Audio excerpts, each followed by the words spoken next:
Okay, whether you're a traveler literally packing your bags right now, an expat trying to settle into a new neighborhood, or maybe you're just navigating a brand new relationship, you're going to want to consider this your ultimate cultural decoder. We are diving deep into the fascinating quirks of the Philippines. We'll be chatting about everything from incredibly unique communication styles all the way to, well, the surprising economics of local public bathrooms. The goal here? To bridge that gap between what you expect and what reality actually looks like. To get you up to speed fast, we're going to break this down into 5 quick parts. We'll start by decoding Filipino communication, then move into romance and body language, tackle noise and etiquette, explore the wild one-peso marketplace, and finally, we'll wrap up with food, drinks, and bathrooms.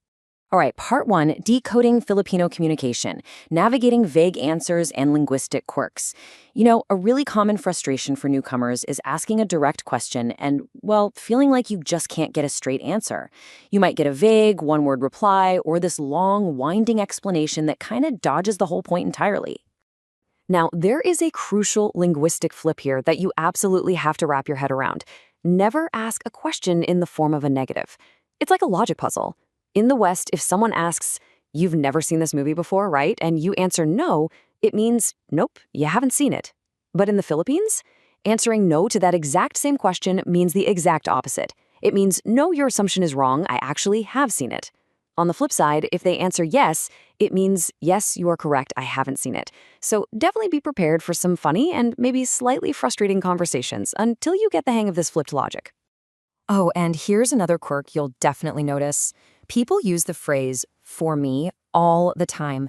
You ask for an opinion, and the answer almost always kicks off with, "well, for me." Now, you might be sitting there thinking, well, yeah, of course it's for you, I just asked for your opinion. But this is actually a deeply ingrained cultural sign of humility. They use this phrase to make absolutely sure you understand they're only speaking for themselves. Culturally, it's considered super rude to act like your ideas are the absolute truth. It's basically their version of starting a sentence with, "in my humble opinion." Moving right along to part 2, romance and body language, behind closed doors and physical tells. Let's see how this polite, humble mindset actually extends right into intimate spaces. If you're navigating a romantic relationship, you might be wondering what to expect behind closed doors. Well, the source material points out that many Filipinas might initially take a pretty passive role.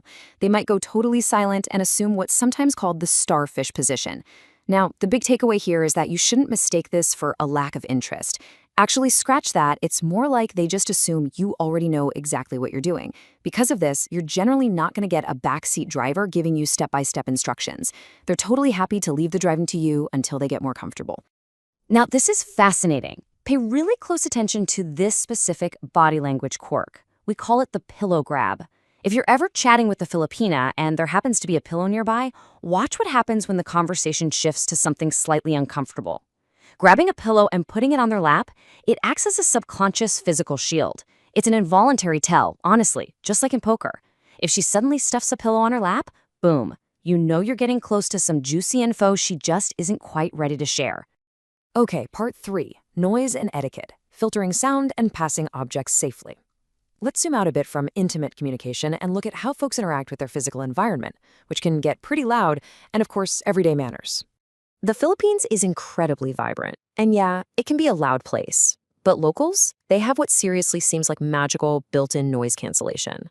I mean, they have this astonishing ability to carry on a totally relaxed, normal conversation while completely filtering out disruptive sounds.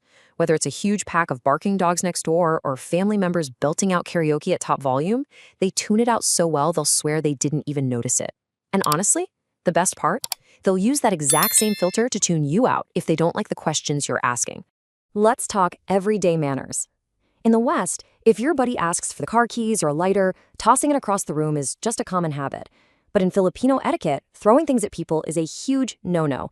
It is considered highly disrespectful. Even if they literally ask you to toss it, don't do it. You might accidentally miss, and hitting someone is just deeply impolite. The expectation is simple. You walk over and hand the item directly to them. Especially with elders, like a partner's parents. Doing anything else will definitely not go over well. Shifting gears to the digital world with part 4, the one-peso marketplace, navigating online commerce and pricing. Get ready, because we are entering the absolute Wild West of Filipino online shopping, where buyer beware is pretty much the only rule.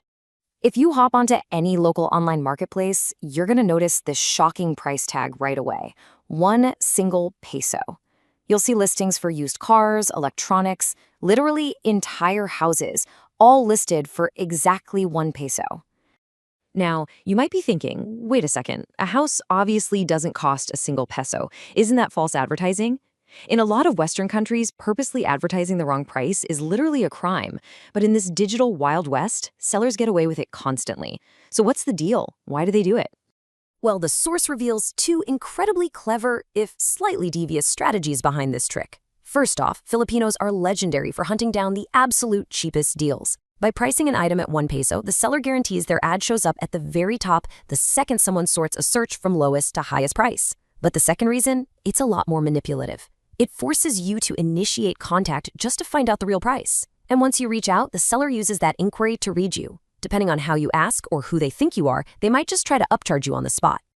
Finally, we've reached part 5. Food, drinks, and bathrooms, culinary explosives, and pay-to-use toilets. Let's get into the visceral, physical experiences of daily life. We're talking what you eat and the highly surprising economics of public bathrooms.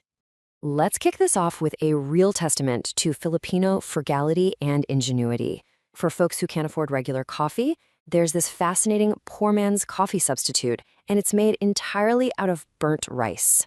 You literally just take a handful of rice, blacken it in a pan, and add hot water to let it infuse with that smoky flavor. Then you strain out the rice, which, by the way, is usually repurposed as plant fertilizer, and you're left with this bitter, comforting hot drink. Talk about making the absolute best out of what you have, right? Now, when you're eating actual local dishes, you've got to stay alert. Filipinos are absolute pros at taking bland ingredients and making them explode with flavor. But to do this, they leave what we can only call culinary explosives hidden in plain sight right on your plate. You basically have to act like a culinary minesweeper to dodge skin-melting chili peppers, whole garlic cloves just camouflaging themselves as innocent little potatoes, and these massive chunks of ginger that will absolutely set your mouth on fire. They're thrown in for the cooking process but deliberately left in the dish, so pick them out before you take a bite. And eventually, no matter how careful you are, you're going to need a public bathroom. Which brings us to the slightly embarrassing pay-as-you-go menu of services. If you're out and about, there is almost always a fee. And get this, the price actually changes depending on what you need to do.